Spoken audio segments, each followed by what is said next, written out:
Hey everyone, welcome to the GigRoots podcast, where we discuss grassroots economics in America. Each episode, we speak with the people who are working toward community transformation at the grassroots level. Let's go.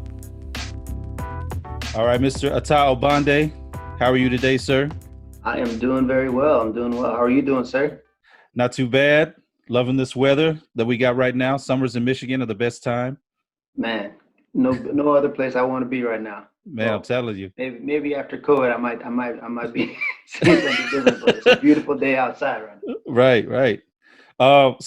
You and I have known each other for a little while, but we had known each other mostly in passing just because Yeah, we had, crossed paths during various events and that sort of thing. But, we have similar work that we've done right around entrepreneurial development. So, I spent all those years in Chicago working on the South Side. And then meanwhile, you were up here in Grand Rapids developing the SpringGR program. So yeah, we have some, similarities in that respect. But you've also had a unique experience from your end, just from your upbringing and your experience. I mean, having been born in Nigeria, having lived overseas for a time, yeah. and now here in Michigan, in the Absolutely. Midwest. And so, how long have you lived here with your family? It's been 22 years now, man. Can't believe it's been that long. How would you characterize your experience? Wow, that's a loaded question. But it's I mean, not to sound cliche, but to sound cliche, it's been a journey. I mean, really, coming here, I'd say the first 5 years, really trying to learn and understand what it is like to live as a Black man in Grand Rapids, and then growing personally and professionally in my career, following those 6 years, working 10 years in banking, so trying to navigate corporate America, and then getting married and raising a family, understanding that, and then moving into the space that I'm in entrepreneurship and leadership, and then trying to navigate that. So it's been a lot of learning. I honestly wouldn't change a thing about it, but yeah, it's been quite the journey. So give us kind of that snapshot real quick of sort of your career and how you've gone. So you're leading SpringGR, but you spent time in banking, you're an entrepreneur. Just kind of give us an overview. Yeah, so graduated from college. Actually, my goal was to do graphic design and marketing. But at the time I graduated, the economy was just really tanking. And so I knew I wasn't going to get a job in marketing. So at the time I was like, you know what, I'll get into banking. I'll, ride this bad economy wave for a couple of years, get in as a teller because I'm just coming out of college. And then we'll go from there. Well, once I got into banking, turns out I did it well. Got promoted pretty quickly, got into a manager training program, and then became a manager within about 7 months of working at the bank. And so from there, that's where like I really kind of cut my teeth in management and leadership, and worked as a manager, managing loans, investments, mortgages, and then just the general, obviously, operation of the bank. So I learned a lot of things. That's where I really started working with small businesses, because part of my role as a manager was bringing in new business, deposits and accounts. And then once, obviously, at a certain level, whether it is of deposits or lending, that's when I would bring in a business bank. But all the initial startup or whatever stuff was me. So that's where I started learning to work with small businesses. It was fun. I developed a lot as a leader in that time. But then I really didn't feel, I say the last 5 years of my career, I just wasn't feeling fulfilled. And it was hard getting all these business applications in and seeing all these business plans and denying all kinds of loans and just being like, sorry, man, your business plan isn't good enough, see ya. So when I left banking, I actually lost my job in 2013. Conversations about SpringGR started to happen. I kind of went through about a 3-month soul searching time to figure out what I wanted to do. I just knew I didn't want to go back into banking.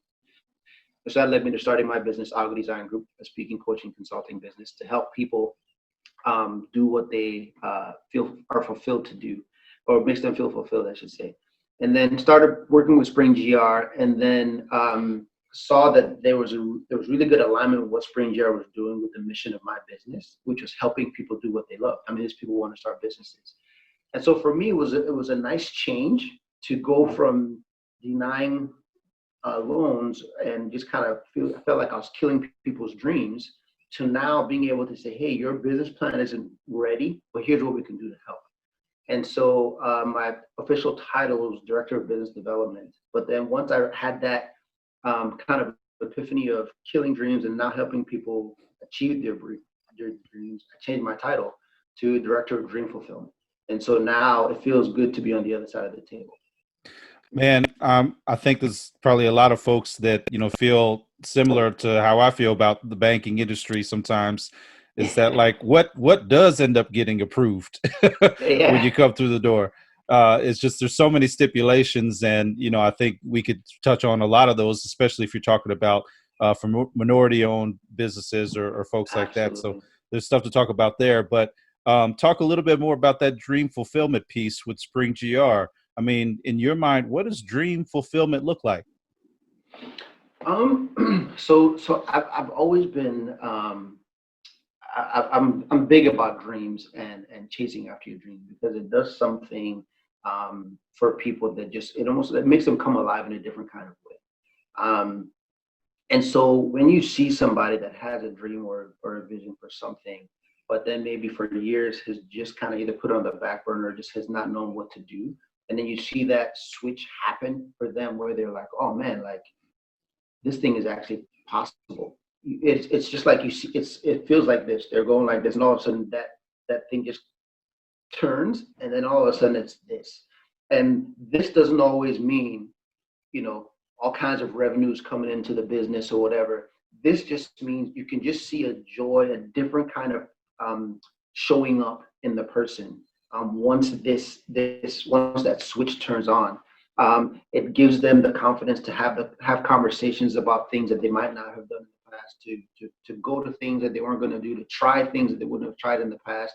And so it's just a beautiful thing to see. So the work that we do, while it is helping entrepreneurs start and grow businesses, I think some of the heavier work that we do is really instilling confidence or pulling out confidence in individuals to move them forward.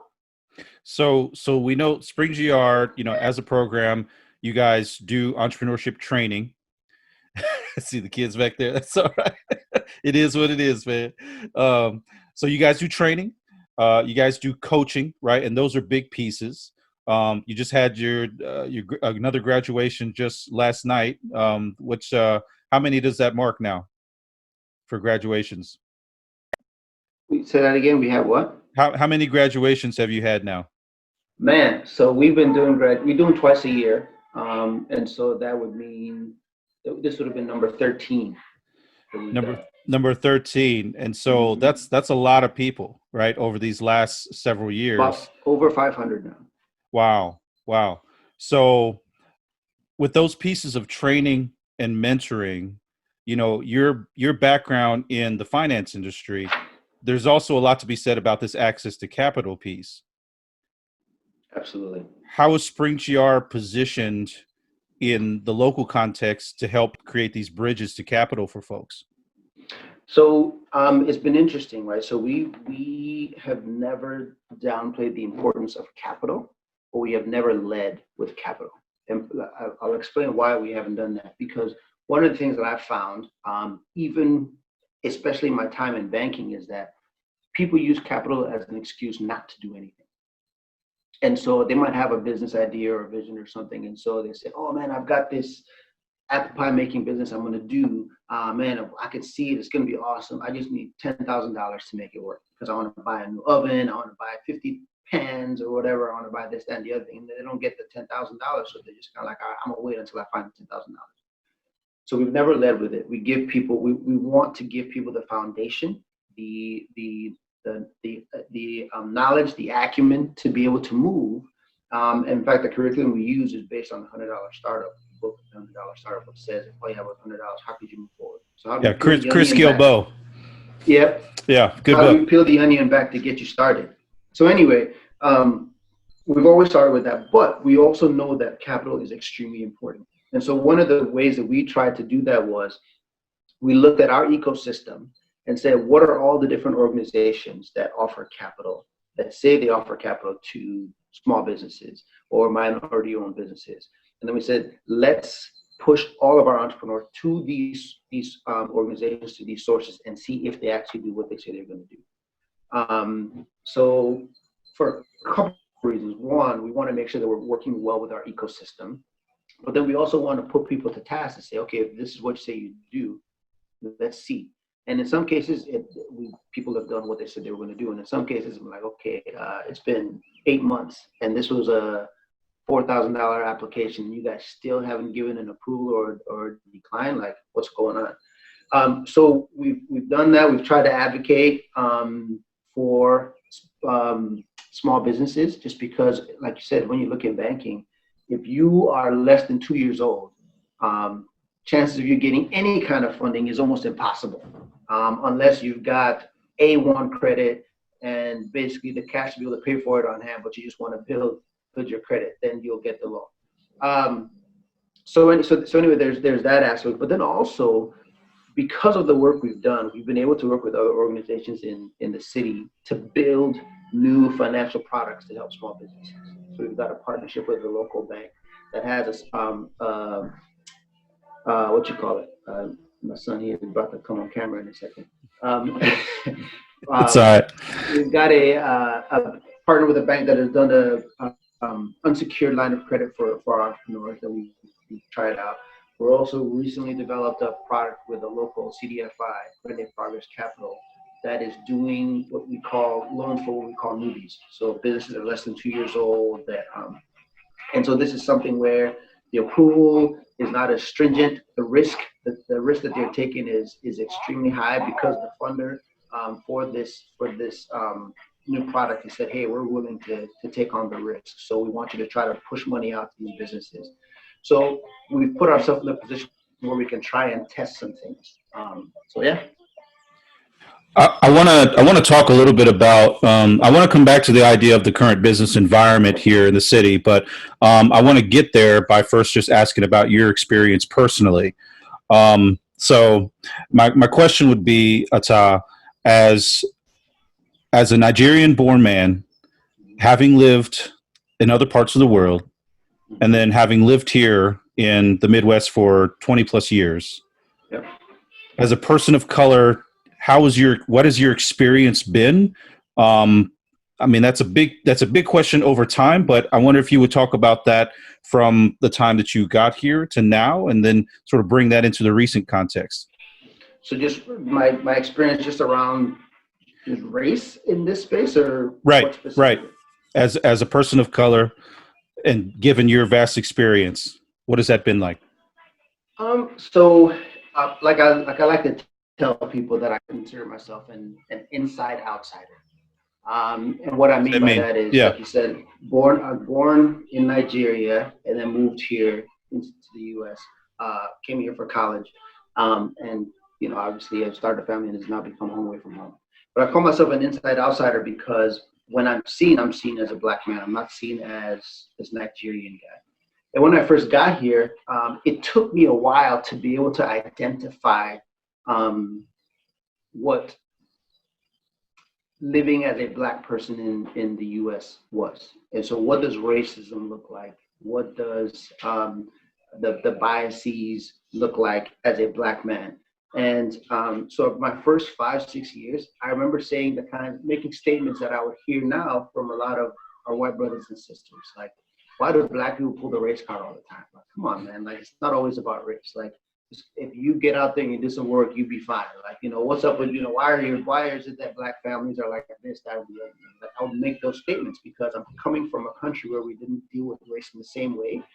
And I just felt like if you work hard, you get what you get. But then I remember, obviously, like most other people, the first time I realized, like, oh my goodness, I think that person was racist to me. Like, and it was probably about 5 years after I'd been in the U.S. And then from there, I've just seen it, in my life, right? And when I went into banking, again, I would think you work hard, you're going to get what it is that you're supposed to get. But then I would see in my banking career being passed over time after time after time after time again, with the results to show that I shouldn't have been passed over. And again, I didn't understand it until after I came in. but so that's why I said I call myself an inside outsider. I'm not from here, but my life experience is the experience of an insider, even though I'm an outsider. And so what it has allowed me to do is to work as a bridge, right? To be able to say, hey, this was I had in essence kind of like a white mentality, if you will, because of as it relates to racism, I had a white mentality. However, I had a Black experience, which soon pulled my mentality, because you have, as a Black person, you have to learn how to live in that in order to be able to succeed. Right? You have to understand the role the race plays in your journey, and then learn how to navigate those waters.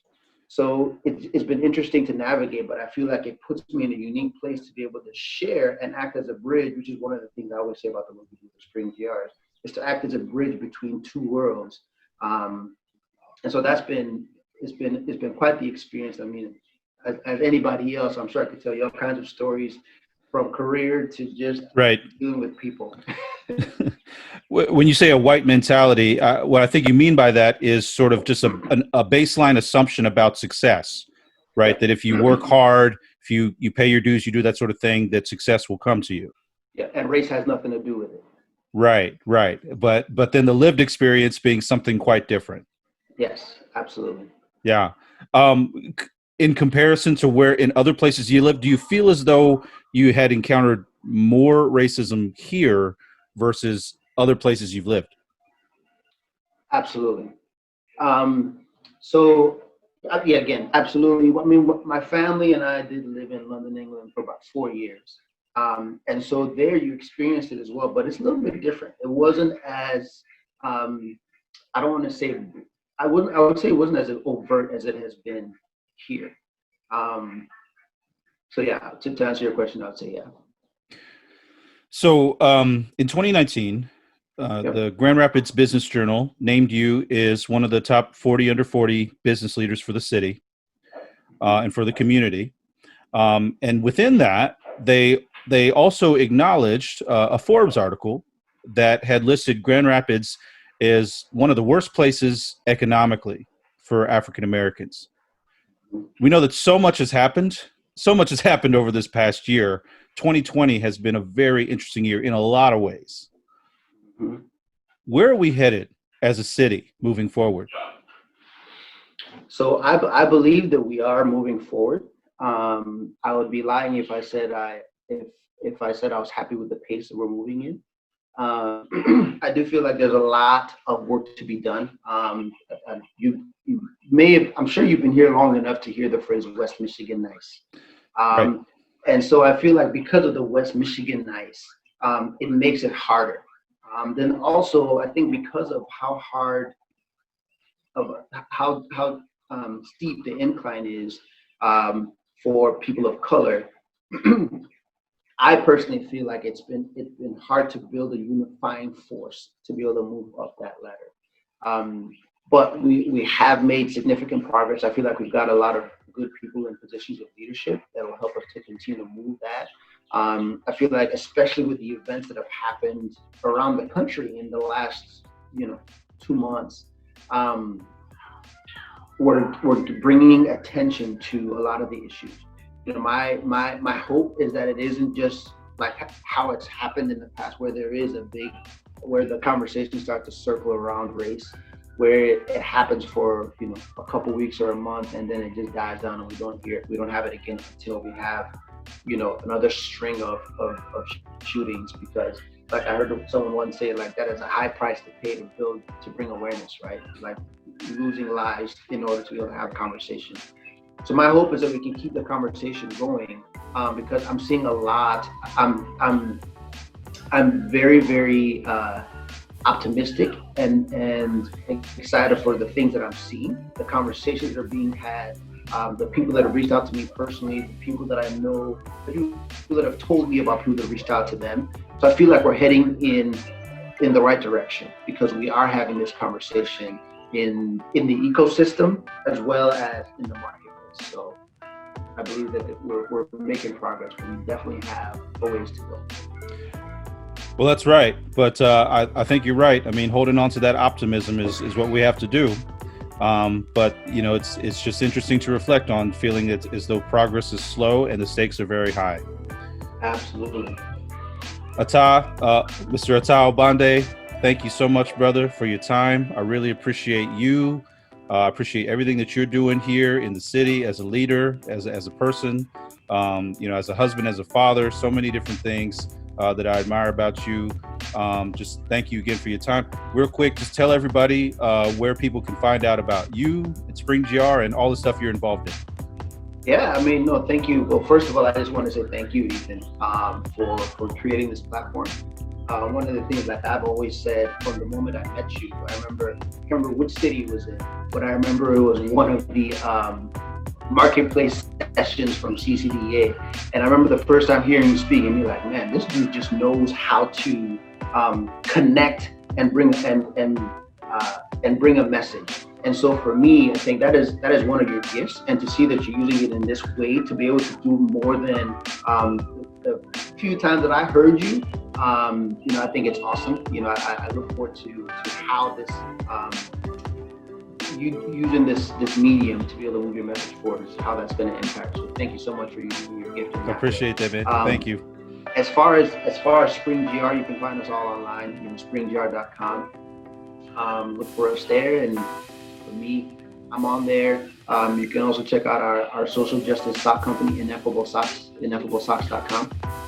But yeah, that's it. Anything you need, you'll find there, and you can find me, and I'm happy to connect with anybody. Excellent, brother.